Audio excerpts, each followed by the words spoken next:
کیا سمجھ آیا آج؟ ففروا الی اللہ، اللہ کے راستے میں دوڑنے کی آپ کی کیا پلاننگز ہیں؟ کیسے دوڑیں گے؟ کیا کریں گے؟ میں کل کچھ اپنی اسٹوڈنٹ لائف کی کاپیز نکال کے بیٹھی ہوئی تھی، اور اس میں اوبیسلی ہر انسان کی اپنی کوئی نہ کچھ یادیں ہوتی ہیں. مجھے ایسا لگتا ہے کہ میں نے کتنی نوٹس میں خود اپنے آپ کو ڈانٹا ہے. جیسے انسان اپنے آپ سے باتیں کرتا ہے کہ ہمیں یہ بھی اپنے آپ کو ٹھیک کرنا ہے، ایسے کرنا ہے، ایسے کرنا ہے، جیسے انسان خود کو کمانڈ کرتا ہے. اور ففروا الی اللہ کے بارے میں آج بھی مجھے یاد ہے کہ جب میں ان آیتوں کو پڑھ رہی تھی تو میں سوچ رہی تھی کہ کیا چیز کرنی ہے مجھے اب نیکسٹ. کیونکہ جب ایک کورس ذہن میں ہوتا ہے تو ہم سوچتے ہیں کہ ٹھیک ہے اب یہ کورس ختم ہو جائے گا، تو ہم نے ایک جو ٹاسک لیا تھا وہ کمپلیٹ ہو گیا. انشاءاللہ ایک ٹائم آئے گا کہ آپ بھی کہیں گے اب task is complete now, what next. کیونکہ ایک کے بعد ایک ترقی جب دین میں ملتی جاتی ہے آپ کو، تو اٹ مینس اللہ تعالیٰ آپ کا پچھلا قبول کرتا ہے. جیسے آپ ایک نماز پڑھتے ہیں نا ظہر کی، جب عصر کی نماز پڑھیں نا تو انشاءاللہ امید رکھیں اللہ تعالیٰ سے کہ آپ اول وقت میں جیسے وضو کر کے عصر کی نماز پڑھیں، اٹ مینس انشاءاللہ اللہ نے ظہر ایکسیپٹ کیے. ورنہ اگر وہ قبول نہیں ہوئی تو نیکسٹ کی توفیق نہیں ہوتی. اور ففروا الی اللہ صرف اور صرف منافق نہیں کرتا، دیکھ لیں اپنے پاس، باقی مومن تو ضرور و ضرور کرے گا. اور یہ منافقت ایسی بیماری ہے کہ ہر مومن کو اس سے ڈرنے کی ضرورت ہے. اور مومن ہی ڈرتا ہے کہ میں کہیں منافق تو نہیں ہو گیا. منافق کو نہیں آتا یہ خیال، منافق کو کبھی یہ خیال نہیں آتا کہ میں کہیں منافق تو نہیں ہو گیا. یہ خیال صرف اور صرف مومن کو پریشان کرے گا. آپ جانتے ہیں ایک صحابی جن کو جنت کی بشارت ملی ہوئی تھی اور وہ اس بات سے ڈرا کرتے تھے کہیں میں منافق تو نہیں ہوں؟ جانتے ہیں کون؟ حضرت عمر. حضرت عمر جن کے لیے کامنٹس کی لائن ہے آپ صلی اللہ علیہ وسلم. حضرت عمر کو اللہ کے رسول صلی اللہ علیہ وسلم نے فرمایا میرے بعد کوئی نبی ہوتا تو عمر تم ہوتے. عمر تم وہ ہو جہاں سے گزرتے ہو شیطان گزرتا ہی نہیں، راستہ ہی بدل دیتا ہے. جب ان کو یہ پتا چلا تھا کہ حضرت حذیفہ بن یمان کے پاس نبی اکرم صلی اللہ علیہ وسلم کا ایک راز ہے، وہ منافقین کی لسٹ ہے ان کے پاس، کہا حذیفہ تمہیں اللہ کی قسم ہے، تمہیں جو نبی اکرم صلی اللہ علیہ وسلم نے منافقین کے نام بتائے ہیں کہیں میرا اس میں نام تو نہیں؟ حضرت حذیفہ کہتے ہیں صرف آپ کو بتا رہا ہوں، آپ کے بعد کوئی اور پوچھے گا تو نہیں بتاؤں گا، کیونکہ آپ پوچھ رہے ہیں تو اللہ کے رسول نے آپ کا نام اس میں نہیں بتایا. ایسی شخصیتیں ڈرا کرتی تھیں کہ کہیں ہمارے اندر منافقت تو نہیں آ گئی. اور یہ ففروا الی اللہ کو منافق ہی نہیں کرے گا، مومن تو کرے گا. مومن بیٹھ ہی نہیں سکتا، اس کو کوئی بھی بات پتا چلے گی اللہ کی وہ اس کو آگے ضرور پہنچائے گا کہ وہ اس کے لیے صدقہ جاریہ ہو، پہلے اس کے ذہن میں یہ ہو، دوسرا جو فائدہ اللہ نے مجھے پہنچایا دوسرے کو بھی پہنچے. مجھے بھی تو کسی نے بتایا، میں بھی کسی کو بتا جاؤں، کیا پتہ زندگی موقع دے نہیں دے.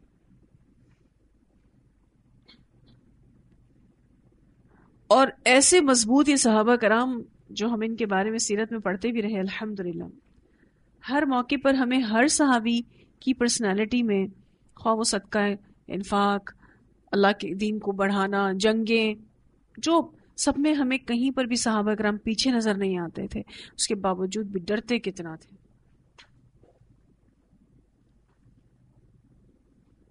آپ کیا کریں گے ففروا الی اللہ میں؟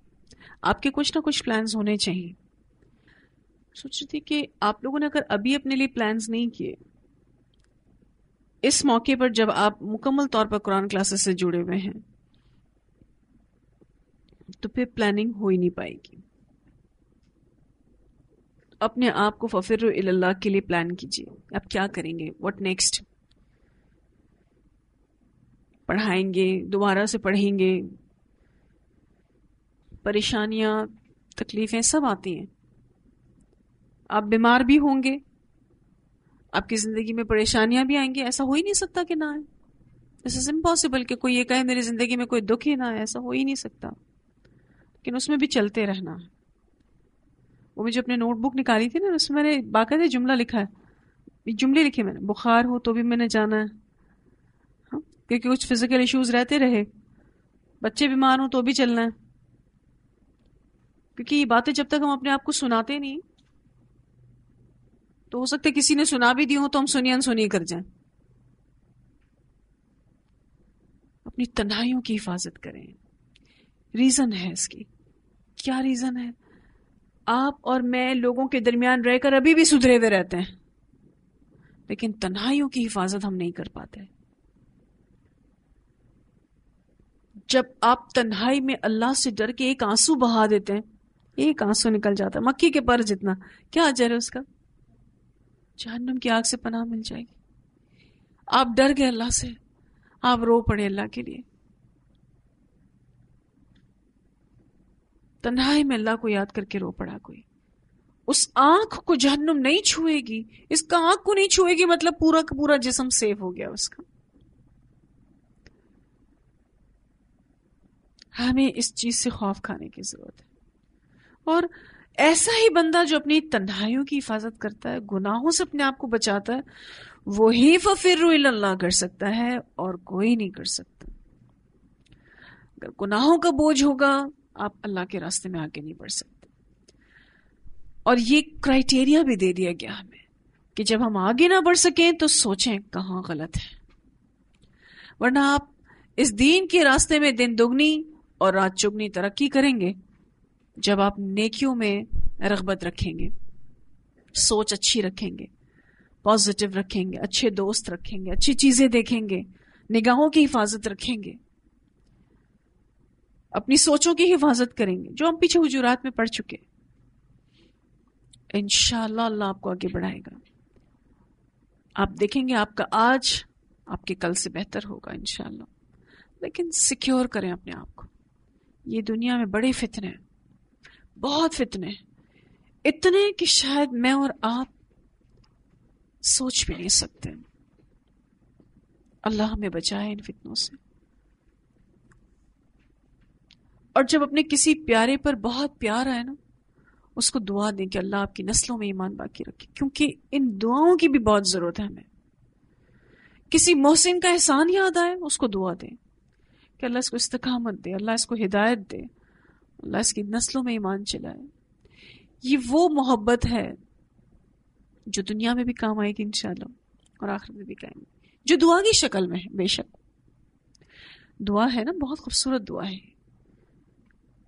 آپ دیکھیں کتنے لوگ قرآن سے جڑے ہوتے ہیں لیکن کسی قسم کی کوئی تبدیلی ان میں نہیں آتی. عبادت ایسے کرتے ہیں اللہ کی جیسے احسان کر رہے ہیں اللہ پر. اللہ تعالیٰ کہتے ہیں تم اس مقصد کے تحت پیدا ضرور ہوئے ہو پر تمہاری عبادت مجھے کوئی فائدہ نہیں دیتی. میں ہی رازق ہوں, میں ہی قوت والا ہوں, میں ہی متین ہوں. تم تو عبادت کر کے خود اپنے آپ کو ہی مضبوط کرتے ہو, اپنا ہی بھلا کرتے ہو. لیکن آج لوگ اللہ کی عبادت ایسے کرتے ہیں جیسے کوئی احسان کر رہے ہیں, نعوذ باللہ اللہ کی ذات پہ. نماز ایسے پڑھتے ہیں پتہ نہیں کیا کر کے اٹھ رہے ہیں, اتنی بوجھ والی نماز محسوس کرتے ہیں, سارے کام کر کے کر کرا کے پھر نماز کے لیے آئیں گے. یہ کیسی نماز سے محبت ہے؟ عبداللہ بن ام مکتوم کے بارے میں آتا ہے نابینا تھے اور پیدائشی نابینا تھے. آپ صلی اللہ علیہ وسلم کے پاس آئے کہ اللہ کے رسول میں اندھا ہوں, میرا گھر مسجد نبی سے بہت دور ہے, میں اتنا لاغر ہو گیا ہوں, اتنا کمزور ہو گیا ہوں, کیا میں گھر میں نماز پڑھ لوں؟ آپ صلی اللہ علیہ وسلم نے کہا اذان سنتے ہو؟ کہا سنتا ہوں. پھر تو مسجد آنا پڑے گا, کوئی عذر نہیں.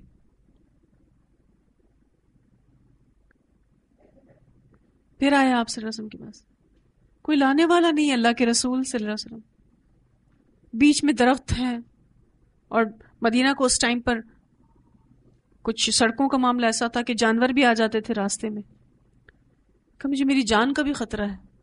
آپ صلی اللہ علیہ وسلم نے پھر پوچھا اذان سنتے ہو؟ کہا سنتا ہوں. کہا آنا پڑے گا مسجد, تو نماز تو ادھر ہی آ کے پڑھنی پڑے گی. ایک ایسا شخص جو نابینا ہے، کمزور ہے، لاغر ہے، گھر بھی دور ہے، راستے میں درخت ہیں، پتھر ہیں، رکاوٹیں ہیں، جانور کی جان کا خطرہ ہے، تو بھی آپ صلی اللہ علیہ وسلم نے اس عذر کو ایکسیپٹ نہیں کیا. ہم بتائیے 6 عذر آتا ہے حدیث میں، 6 عذر دیے انہوں نے. کوئی ہے 7واں عذر ہمارے پاس اللہ کے راستے میں دینے کے لیے کہ اللہ اس لیے نہیں آئی تیرے راستے میں؟ یہ عذر تھا. دیکھا جائے تو ہمارے سامنے ان کے پاس تو عذر ہی عذر تھے. اسی لیے خود کو کبھی عذر کے حوالے نہ کیجیے، اپنے آپ کو مضبوط رکھیے. ففروا الی اللہ کرنے میں چیکنگز تو آئیں گی، آپ اس کے کہنے میں کتنے سچے ہیں، کتنے پکے ہیں، پھر اس کے بعد انشاءاللہ اللہ آپ کو چلائے گا. پہلے آپ کو ایسی پرابلم دے گا کہ آپ کے قدم ایسے لگیں گے جکڑ دیے گئے ہیں، آپ چل ہی نہیں سکتے. لیکن جب آپ مشقت کے ساتھ، تحری کے ساتھ، خلوص نیت کے ساتھ وہ قدم اٹھا لیتے ہیں جو بڑا بھاری ہوتا ہے، پھر دوسرا قدم کیا کئی قدم آپ کے لیے ہلکے ہیں، پھر اللہ آپ کو دوڑائے گا اس راستے میں، پھر ففروا الی اللہ کروائے گا اللہ تعالیٰ آپ کو. لیکن اس کے لیے وہ پہلا قدم جو بھاری ہے نا، وہ آپ کو اٹھانا ہے. جس زبان میں بھی اپنے رب کو پکارنا ہے نا، پکاریے، کیجیے دعا اپنے لیے. کیونکہ اب یہ جو قرآن کا سیشن ہے نا، یہ لاسٹ سیشن چل رہا ہے آپ کا، بہت قیمتی ہے، بہت ہی زیادہ قیمتی. اس میں جو آپ سیکھ کر اٹھیں گے نا، انشاءاللہ ساری زندگی کام آئے گا آپ کو انشاءاللہ. اور دیکھیں بہت ساری جگہوں پر قرآن کا کام ہو رہا ہے، بہت سارے لوگ قرآن کا کام کر رہے ہیں، لیکن ہم یہی بات ڈسکس بھی کر رہے تھے اس چیز کو کہ عمل کرنے والے لوگ کتنے کم ہیں. ریزن یہی ہے کہ روحانیت کے ساتھ قرآن پڑھنے والے لوگ کم ہیں، سچائی کے ساتھ اس کو لینے والے لوگ کم ہیں، محبت کے ساتھ لینے والے لوگ اس کو کم ہیں. اور میں یہ سمجھتی ہوں کہ آپ جتنا بھی قرآن پڑھ لیں، پڑھا لیں، شیطان کے حملے ایسے ہیں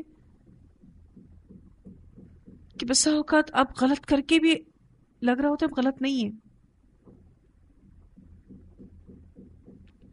کیونکہ ذہن میں ایک چیز بیٹھی ہوتی ہے کہ ہم تو قرآن پڑھ رہے ہیں، اور اگر یہ کچھ نیکیاں ہم کر بھی لیتے ہیں الحمدللہ، تو کچھ تھوڑے بہت گناہ ہو بھی رہے ہیں تو خیر ہے، کوئی بات نہیں، کبھی نہیں.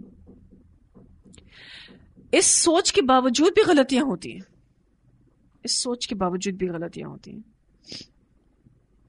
ٹھیک ہے جی انشاءاللہ. تو یہ ففروا الی اللہ، اللہ ہمیں مرتے دم تک کرنے کی توفیق عطا فرمائے.